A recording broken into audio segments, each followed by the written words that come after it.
गौरी पुत्र गणेश भगवान की जय। श्री लक्ष्मी नारायण भगवान की जय। श्री उमापति शंकर भगवान की जय। अन्नपूर्णा माता की जय।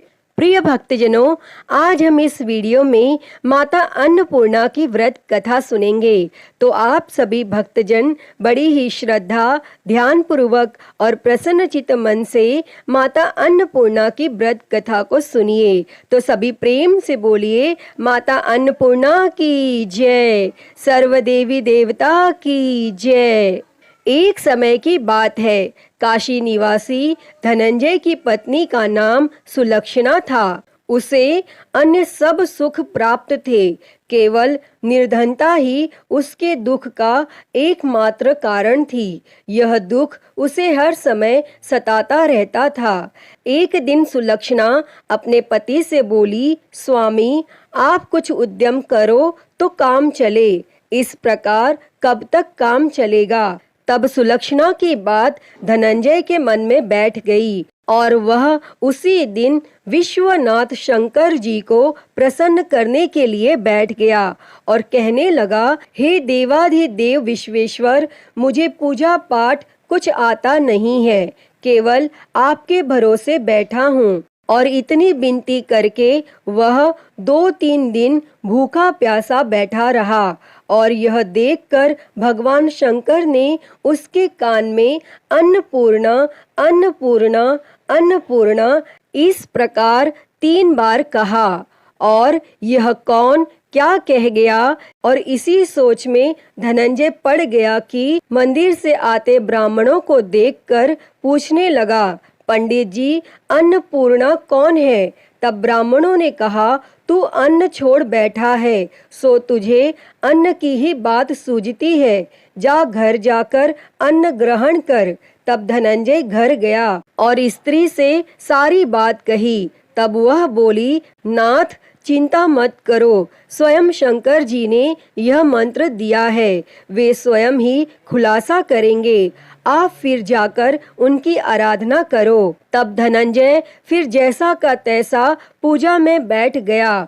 रात्रि में शंकर जी ने आज्ञा दी और कहा, तू पूर्व दिशा में चला जा। और वह अन्नपूर्णा का नाम जपता जाता और रास्ते में फल खाता, झरनों का पानी पीता जाता। और इस प्रकार वह कितने ही दिनों तक चलता गया और वहां से उसे चांदी सी चमकती वन की शोभा देखने में आई, सुंदर सरोवर देखने में आया। उसके किनारे कितनी ही अप्सराएं झुंड बनाए बैठी थी, एक कथा सुनती और सब मिलकर माँ अन्नपूर्णा इस प्रकार बार बार कहती थी। और यह अगहन मास की उजेली रात्रि थी और आज से ही व्रत का आरंभ था। और जिस शब्द की खोज करने वह निकला था, वह उसे वहां सुनने को मिला।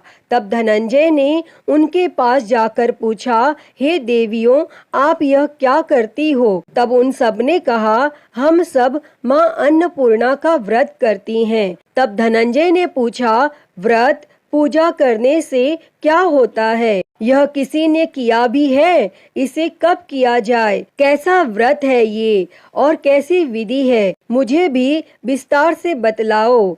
तब वे कहने लगी, इस व्रत को सब कोई कर सकते हैं। 21 दिन तक के लिए 21 गांठ का सूत लेना चाहिए। 21 दिन यदि न बने तो एक दिन उपवास करें।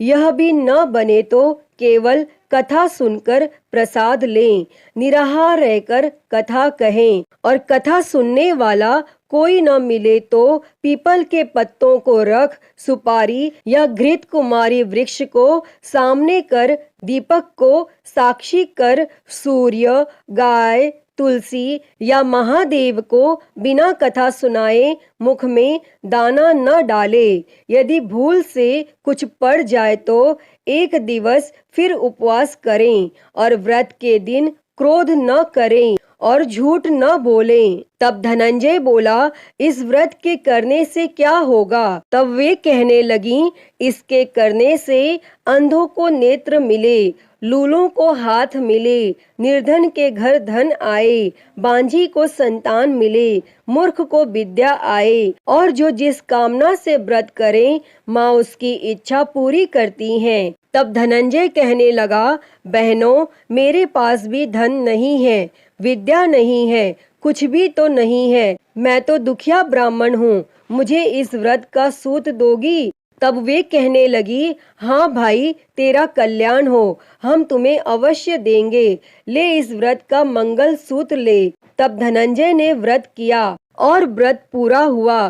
तभी सरोवर में से 21 खंड की स्वर्ण सीढ़ी हीरा मोती जड़ी हुई प्रकट हुई। तब धनंजय जय अन्नपूर्णा कहता जाता था और इस प्रकार कितनी ही सीढ़ियां उतर गया तो क्या देखता है कि करोड़ों सूर्य से प्रकाशमान माता अन्नपूर्णा का मंदिर है। उसके सामने स्वर्ण सिंहासन पर माता अन्नपूर्णा विराजमान है।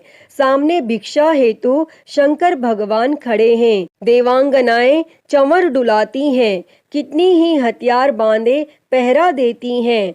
तब धनंजय दौड़कर जगदम्बा के चरणों में गिर गया। तब देवी उसके मन का कलेश जान गई और धनंजय कहने लगा, माता, आप तो अंतर्यामिनी हो, आपको अपनी दशा क्या बताऊं? तब माता बोली, मेरा व्रत किया है, जा संसार तेरा सत्कार करेगा। तब माता ने धनंजय की जीवा पर बीज मंत्र लिख दिया और अब तो उसके रोम रोम में विद्या प्रकट हो गई। इतने में क्या देखता है कि वह काशी विश्वनाथ के मंदिर में खड़ा है और माँ का वरदान ले धनंजय घर आया और सुलक्षणा से सब बात कही और माता जी की कृपा से उसके घर में संपत्ति उमड़ने लगी और छोटा सा घर बहुत बड़ा गिना जाने लगा। जैसे शहद के छत्ते में मक्खियां जमा होती हैं और उसी प्रकार अनेक सगे संबंधी आकर उसकी बड़ाई करने लगे और कहने लगे, इतना धन और इतना बड़ा घर, लेकिन सुंदर संतान नहीं तो इस कमाई का कौन भोग करेगा? क्योंकि सुलक्षणा से संतान नहीं है, इसीलिए तुम दूसरा विवाह करो। तब अनिच्छा होते हुए भी धनंजय को दूसरा विवाह करना पड़ा और सती सुलक्षणा को सौत का दुख उठाना पड़ा। इस प्रकार दिन बीतते गए। फिर अघन मास आया। तब नए बंधन से बंधे पति से सुलक्षणा ने कहलाया कि हम व्रत के प्रभाव से सुखी हुए हैं, इस कारण यह व्रत छोड़ना नहीं चाहिए और यह माता जी का प्रताप है जो हम इतने संपन्न और सुखी हैं। और तब सुलक्षणा की बात सुन धनंजय उसके यहाँ आया और व्रत में बैठ गया। तब नई बहू को इस व्रत की खबर नहीं थी और वह धनंजय के आने की राह देख रही थी। तब दिन बीतते गए और व्रत पूर्ण होने में 3 दिवस बाकी थे कि नई बहू को खबर पड़ी और उसके मन में ईर्ष्या की ज्वाला दहकने लगी थी और वह सुलक्षणा के घर आ पहुंची और उसने वहां भगदड़ मचा दी। तब वह धनंजय को अपने साथ ले गई। तब नए घर में धनंजय को थोड़ी देर के लिए निद्रा ने आ दबाया और इसी समय नई बहू ने उसके व्रत का सूत तोड़कर आग में फेंक दिया। अब तो माता जी का कोप जाग गया और घर में अकस्मात आग लग गई, सब कुछ जलकर खाक हो गया। तब सुलक्षणा जान गई और पति को फिर अपने घर ले आई।